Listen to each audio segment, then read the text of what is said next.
என் உயிரை விட மேலான பாட்டாளி சொந்தங்களே, என் மக்களே, இன்னைக்கு உங்ககிட்ட பேச போகிறேன். ஆனால் பேச போகிற எனக்கு என் தொண்டை அடைக்குது. ஆனால் பேசியே ஆக வேண்டிய கட்டாயத்தில் இருக்கேன். இப்போ வெளியில் நடக்கிற சண்டையை தயவு செஞ்சு ஒரு குடும்ப சண்டையாக பார்க்காதீங்க. இது ஈகோ பிரச்சனை இல்லை, இது கோபம் இல்லை, இது நான் பெற்றெடுத்த ஒரு இயக்கத்தோட ஆன்மாவை காப்பாற்றுற போர். கடந்த சில வாரங்களாக அன்புமணி கும்பலில் இருக்கிற சிலர் என்னை பற்றி என்னென்னவோ சொல்கிறாங்க. ஐயாவுக்கு வயசாகிடுது, புத்தி பேதலிச்சுடுது, சுயநினைவு இல்லாமல் பேசுகிறாருன்னு அசிங்கப்படுத்துகிறாங்க. அவங்க என்ன வேணும்னாலும் சொல்லட்டும், பழி சுமத்தட்டும். அதை தாங்கிக்கிற சக்தி இந்த இதயத்துக்கு இருக்குது. ஆனால் என் உழைப்பில் உருவான இந்த கட்சியை தயவு செஞ்சு காயப்படுத்தாதீங்க. இந்த கட்சி எனக்கு யாரும் கொடுத்த சீதனம் இல்லை. இது எனக்கு பரம்பரையாக வந்த சொத்தும் இல்லை. ஒவ்வொரு நாளாக, ஒவ்வொரு நிமிஷமாக என் ரத்தத்தை வேர்வையை சிந்தி நான் கட்டின மக்கள் கோட்டை இதுக்காக தியாகம் பண்ணியிருக்கேன். வெறும் பதவிக்காகவா? இல்லை, என் மக்களுக்காக.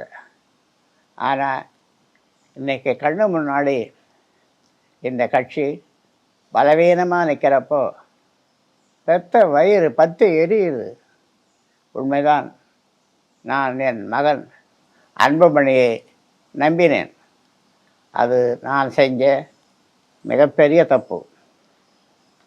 சேர்ந்து நின்று இந்த இயக்கத்தை காப்பாற்றுவோம் என்று நினைச்சேன். அவனை ஒரு நல்ல தலைவனாக செதுக்கலாம்னு பார்த்தேன். ஆனால் இன்னைக்கு ஒரு கசப்பான உண்மை புரியுது. சிலைகளைத்தான் செதுக்க முடியுமே தவிர சில பேரை செதுக்கவே முடியாது, மாற்றவே முடியாது. தலைமைங்கிறது அப்பன் வீட்டு சொத்து மாதிரி வாரிசாக வர்றது இல்லைப்பா. அது உழைப்பால், தியாகத்தில் வரணும். மனசாட்சியை தொட்டு சொல்லுங்கள், அன்புமணிக்கு நான் என்ன வாய்ப்பை கொடுக்கல? எம்பி பதவி, மத்திய மந்திரி பதவி, தேர்தலில் தோற்ற பிறகும் ராஜ்யசபா பதவின்னு எல்லாமே கொடுத்தோம். ஆனால் பொறுப்பு வந்தால் மட்டும் போதாது, பொறுப்புணர்ச்சியும் வேணும். பொறுப்பான சோத்துக்கு ஒரு சோறு பதம்னு சொல்கிற மாதிரி அன்புமணி தன்னோட பொறுப்பை சரியாக செயல்படுத்துறதுக்கு உதாரணம் சொல்கிறேன். நேஷனல் ரெக்கார்டையே எடுத்து ஒரு உதாரணம் சொல்கிறேன். நான் நாடாளுமன்ற கணக்கை பாருங்கள். தேசிய சராசரி வருகை பதிவேட்டில் மற்ற எம்பிக்களோட வருகை 79% இருக்கிறப்போ அன்புமணியோட வருகை எவ்வளவு தெரியுமா? வெறும் 30% தான். அதாவது பாதி கூட இல்லை. அதே போல் விவாதங்கள் நடைபெறும்போது சராசரியாக 79 விவாதங்களில் ஒரு எம்பி பங்கேற்றிருக்காங்க. ஆனால் அன்புமணி எத்தனை விவாதங்களில் பங்கேற்றிருக்கார் தெரியுமா? வெறும் 7 தான். எனக்கு இதெல்லாம் பார்க்கும்போது மனசு தான் வலிக்குது, அவமானமாக இருக்குது. ஒருத்தரை நம்பி நாம் பொறுப்பு கொடுத்தோம்னா மக்களுக்காக உழைக்கணும்.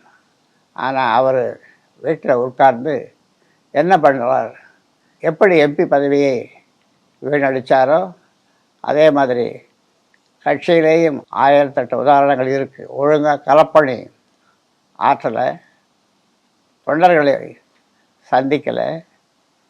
இதுதான் உழைப்பா? இல்லை. இதுதான் மிதப்பா? ஒரு காலத்தில் 20 எம்எல்ஏக்கள் இந்த கட்சிக்கு இருந்தது. இன்னைக்கு அங்கீகாரத்தை இழந்து நிற்கிறது. ஏன் தெரியுமா? உழைக்க வேண்டிய இடத்துல உரிமை கொண்டாடிட்டு இருந்தோம். என்னை ஏமாத்தினவங்களை நான் மன்னிப்பேன். ஆனால் என்னை நம்பி வந்த லட்சக்கணக்கான தொண்டர்களை ஏமாற்ற நான் விடமாட்டேன். எனக்கு இந்த வயசில் பதவியோ அதிகாரமோ தேவையில்லை. நான் கட்டின இந்த வீட்டை உங்களுக்காக காப்பாற்றவே நான் இப்போ முன்னாடி வந்து நிற்கிறேன். இந்த கட்சியை காப்பாற்ற சில உறவுகளை இழக்கணுமா? ஏற்கனவே நான் அதையெல்லாம் தள்ளிட்டு வந்திருக்கேன். சட்டப்படியும் யோசித்து பாருங்கள். இன்றைக்கி தலைமை பதவியே கோர்ட்டில் நிற்குது. அஸ்திவாரத்திலேயே சந்தேகம் வந்தால் அந்த கட்டடம் எப்படி நிற்கும்? அதுபோல் தான் சொல்கிறேன். டிசம்பர் 29 சேலத்தில் கூடுற பொதுக்குழு சாதாரண கூட்டம் இல்லைப்பா. அது உண்மையான பாமகவோட மறுபிறப்பு. வர தேர்தலில் 25 தொகுதிகளில் வெற்றி பெற்று நம்ம கட்சியோட சின்னத்தை மீட்கணும். நாம் இழந்த கட்சியோட அங்கீகாரத்தை மீட்டெடுக்கணும். இந்த கட்சியை மறுபடியும் மக்களுக்கான கட்சியாக மாற்றுவதற்கான போராட்டம் இது.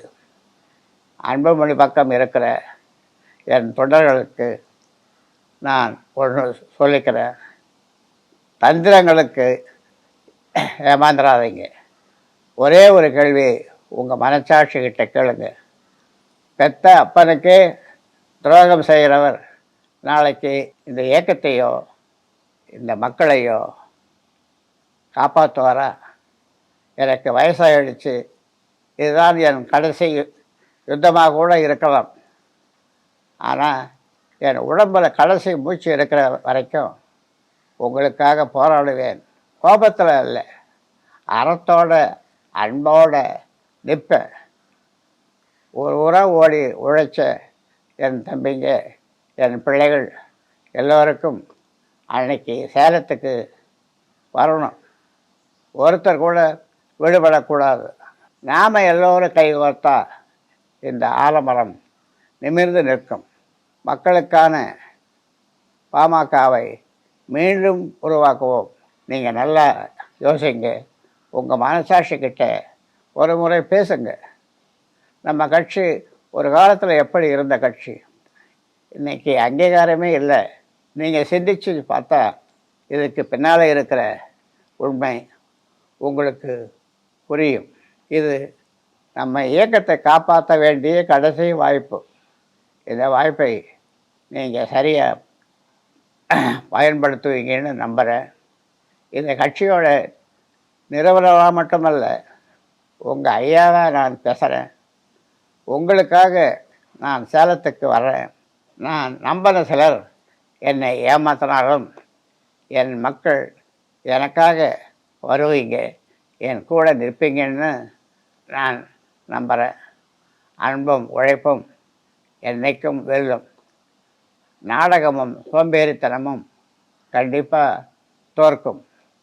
சேலத்தில் நாம் சந்திப்போம். உங்கள் ஐயா நான் கூப்பிடுகிறேன். கட்டாயம் வந்துடுங்க.